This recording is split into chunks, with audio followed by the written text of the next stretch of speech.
Hi. HEXDRUMS from Erica Synths and Hex Inverter is a mostly analog drum machine with 8 analog voices and 2 sample-based digital voices. It's inspired by the circuits of the classic 808 and 909 drum machines,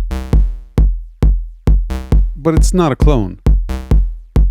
Rather, what they've done is dissect the design, expand it, and open it up for hands-on tweaking without the patch cables. On top of that, they've added an end-of-chain parallel master compressor and drive, and easy-to-use sequencer.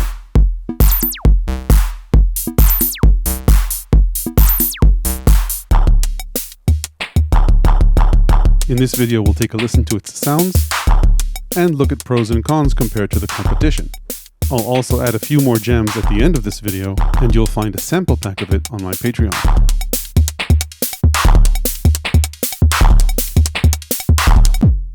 Before I start, a quick disclosure, Erica sent me this prototype of HEXDRUMS. Other than that, no money changed hands, they have no say over the content of this video, and don't get to see it before it's published.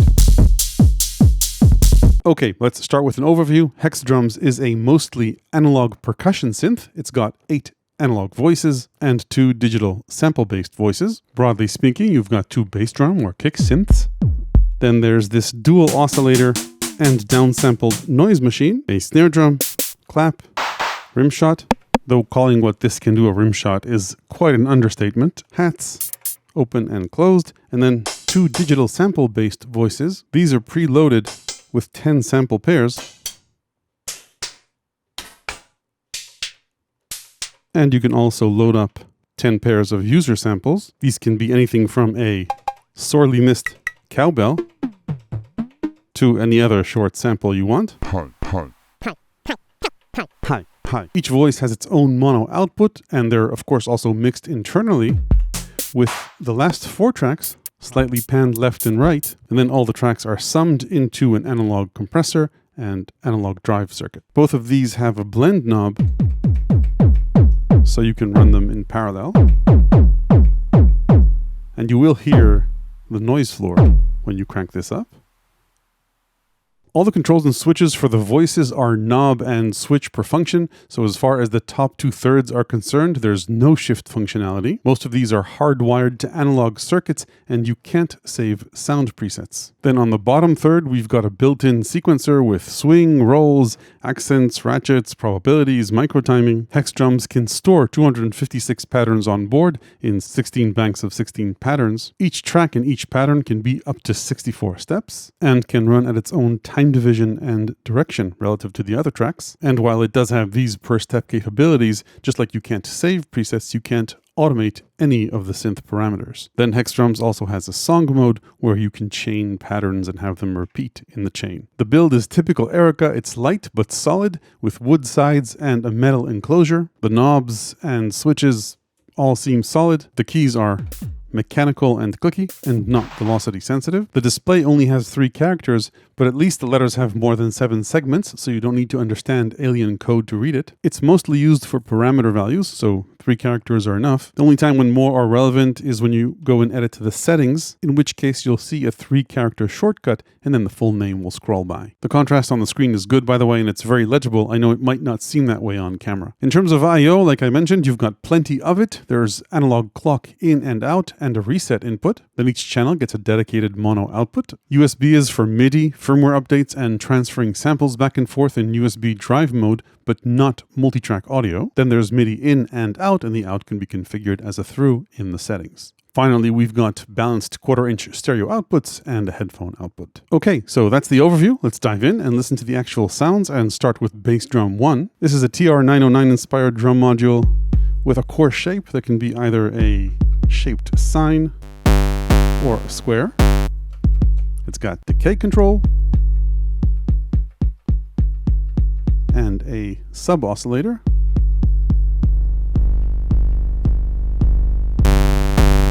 Which can get drowned out next to a square.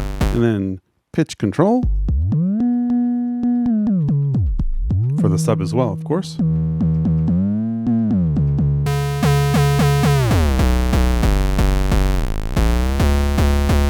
And then it's got a pitch envelope with decay amount.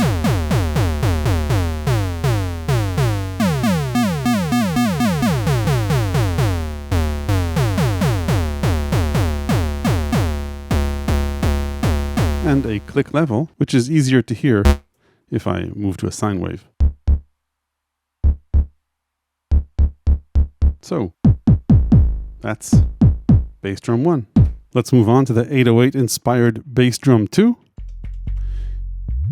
It's got a pitch range and gain that can drive it. Even though I reduce levels, of course, shortening decay will help a bit as well. And then tone is a low-pass filter that hides the upper harmonics and the clicky transient. That works to tame these distortion harmonics as well. So tone will let us avoid this distortion or drive if we want. And next up is the machine drum synth. You can use it for anything from snares to toms to drones and anything in between. Machine has 4 sound generators, 2 membranes or triangle wave oscillators. Let's leave just one around, a noise generator and a click. Let's turn that down as well. We're left just with the triangle shape oscillator. You can pitch that oscillator, and when we bring in its friend, you can detune them.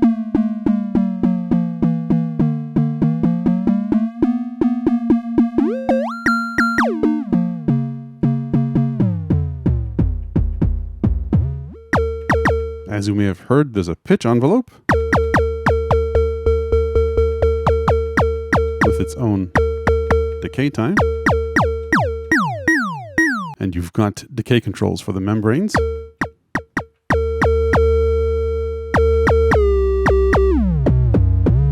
There's no FM or wavefolder here, unfortunately. So those are the 2 triangle wave oscillators or membranes. And then there's a noise generator with a sort of video game style downsampler.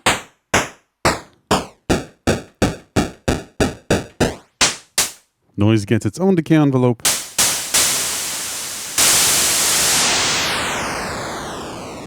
So this lets us create a snappy noise transient with a long decaying tone, or the other way around. So we started with a 909 snare, but it can be anything, including just a droning tone or 2. So even though this can also be a snare, we've got a snare drum. Let's take a listen to that. The snare drum has a shell, which is a tonal part, and a snappy, which is the noise part. The tonal part itself is made of 2 oscillators. You can tune one of them, and the other is fixed. And you can also crossfade between the 2. So just one, just the other, which we can't tune, or a mix of them.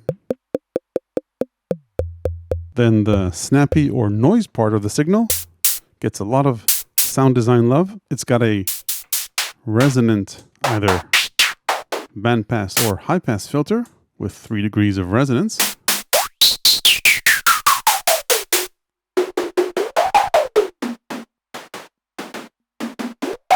It's got decay controls and a crossfade with the shell.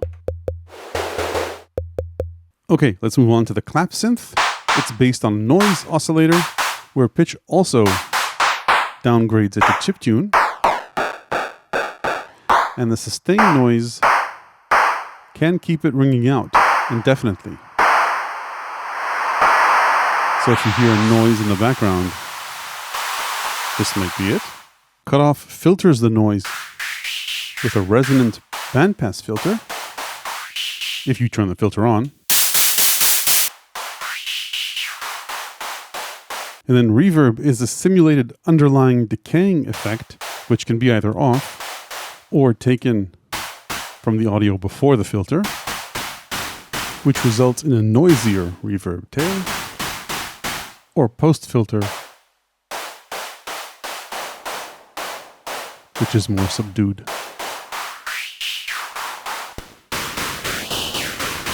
Of course, the effect changes as we change the noise source.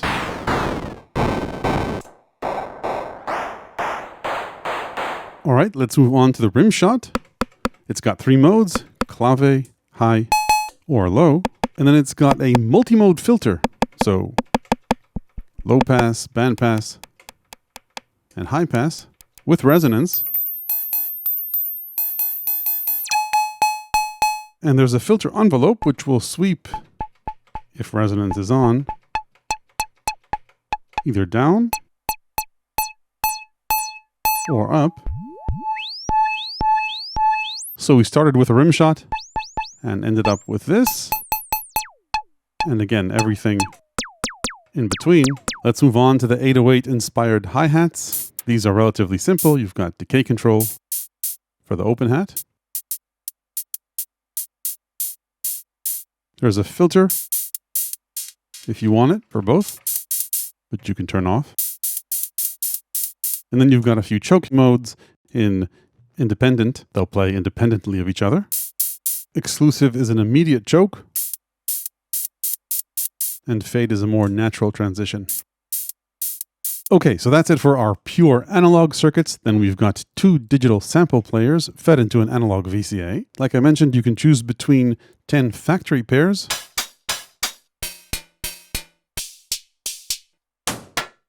or 10 pairs you load yourself. You've got pitch control for each, which goes to extremes.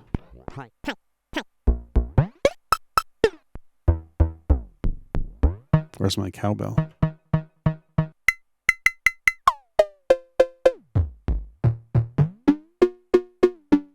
You've got a decay control for both.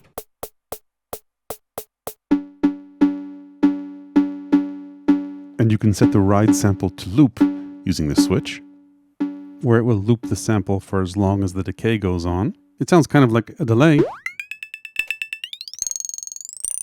So there's fun to be had with that.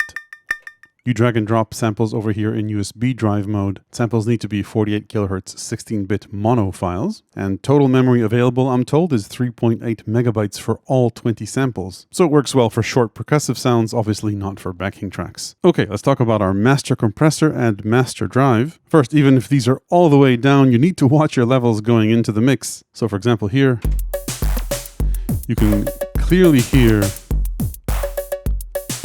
that we might want to take levels down a bit, certainly that cowbell.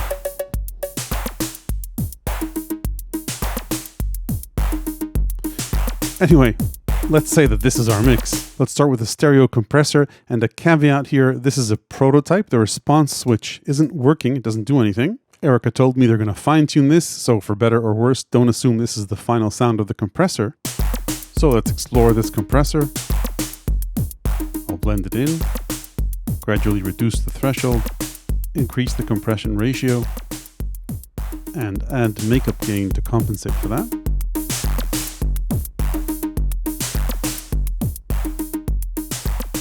Gain is massive here, so feel free to crush at will. The blend knob is useful to get some sanity back.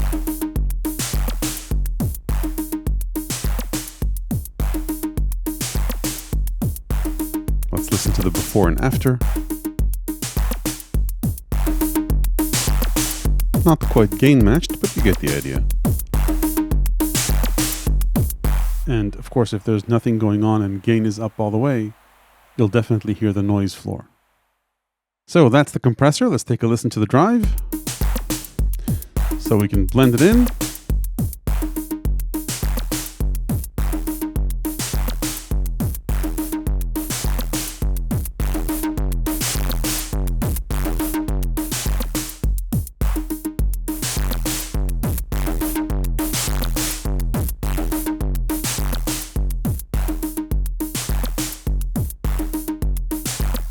So that is the drive circuit. So that's the audio portion of the show. Let's take a quick look at the sequencer. Like I mentioned, you've got 16 banks of 16 patterns. Let's load up an empty pattern, and then you can sequence either by step sequencing into the pattern after you've selected a track. So let's say go for bass drum 2, and that's as you'd expect. Just drop notes onto the timeline. Then we can swap tracks and lay down more steps. You can also play live into the pattern in step tap mode. So if this is our pattern, go into step tap, and then let's say we wanted to add a snare here. So maybe lower this a bit. Anyway, just hit record. What you play is recorded quantized into the pattern, and there's no metronome, so it's useful to already have something in the pattern before you start tapping your way into it. Tracks can be any length from 1 to 64 steps or 4 bars. You set the length using last step, so select track 4, last step, let's say choose 5 steps. That's our snare, or 7. Or just turn the knob to set the number of steps.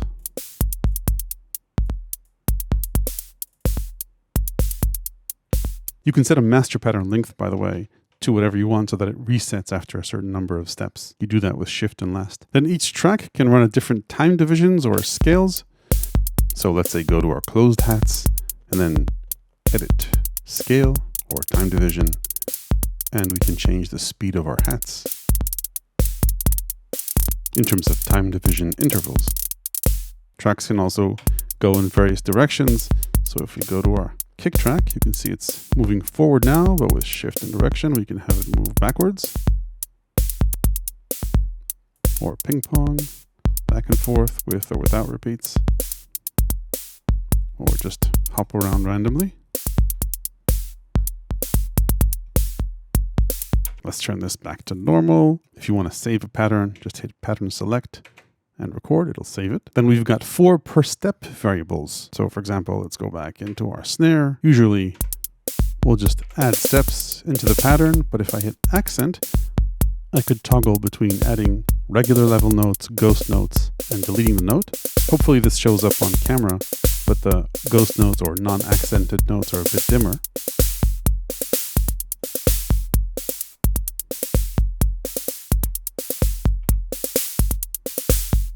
Then we've got a ratchet mode. So for this, we need to hold a step and then increase the number of ratchets. That can go up to 8.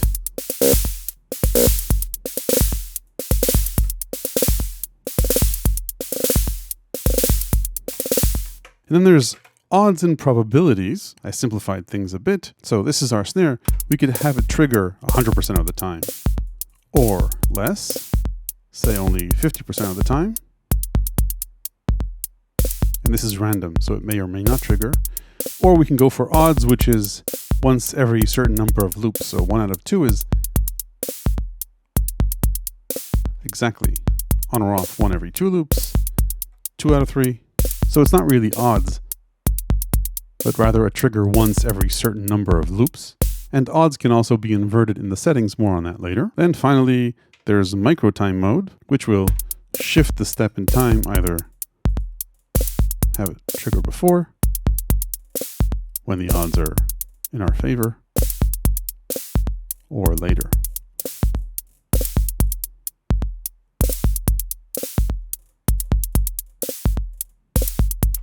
There's also swing or shuffle, so if we select our closed hat track and fill in the missing spaces, the flashing step is the current step, so I guess we'll never know. Anyway, these are our hi-hats.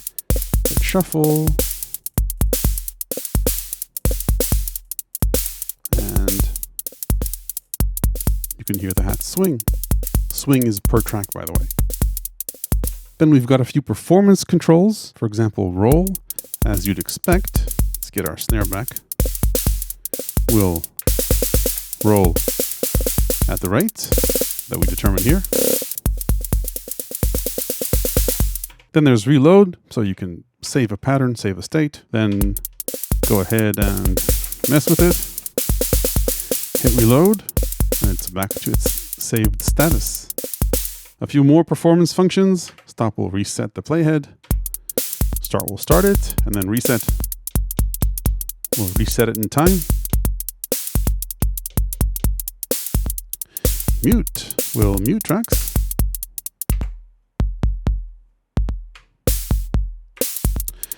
of course, solo will solo them. Solo will solo them.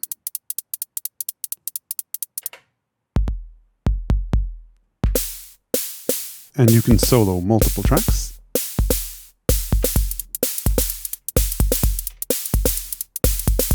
And then song mode lets you chain patterns. So let's get into that. You can store 16 songs on board. Let's go for slot 4. And then within that song slot, you can chain up to 16 patterns with repeats. So let's say go to R pattern 10 and repeat that twice. And then go to pattern 8. Repeat that once, then play pattern 6. Then the song will loop, or we can just tell it to stop. So let's see what we've got. That's our pattern 10, counting down, pattern 8, and pattern 6. Then finally, before we head out to the pros and cons, as I mentioned throughout the video, there are a few settings we can change in the configuration or settings menu, which you enter by holding Shift and pressing Config. Many of these are MIDI settings and clock settings. I won't go through all of them. The user option lets you load up the user samples, so that can be either on or off. That's for the cymbals. And this is also where you put it in USB drive mode or perform firmware updates.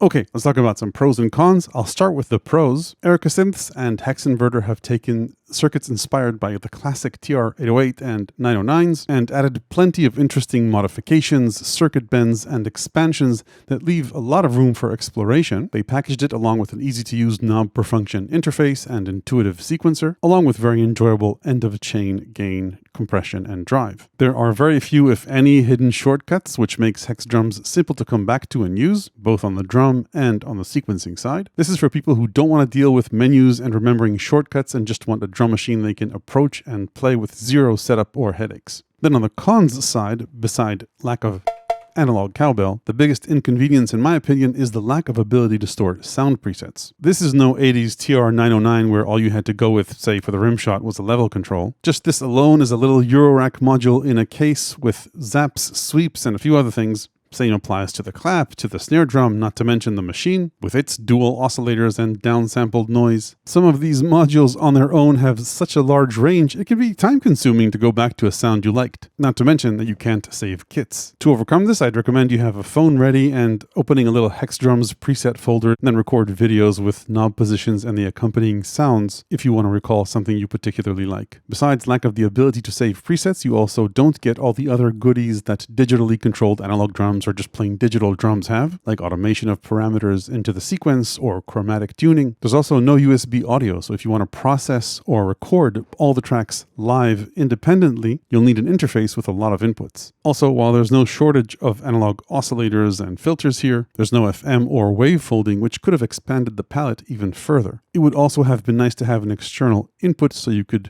process certain tracks with external effects and then feed them back into the mix. There's also no support for pans or sends, which you might find with some competitors. That said, there's a certain analog grittiness here, especially when you crank up levels or compress or drive the mix, that gives this a nice rough sound. Stay tuned for sound demos, and I'll be uploading a sample pack to my Patreon, where you'll also find my ever-expanding book of electronic music ideas, tips, and tricks. Hit like if this was useful, ring the YouTube bell below if you want to make sure you don't miss the next one. Thanks for watching.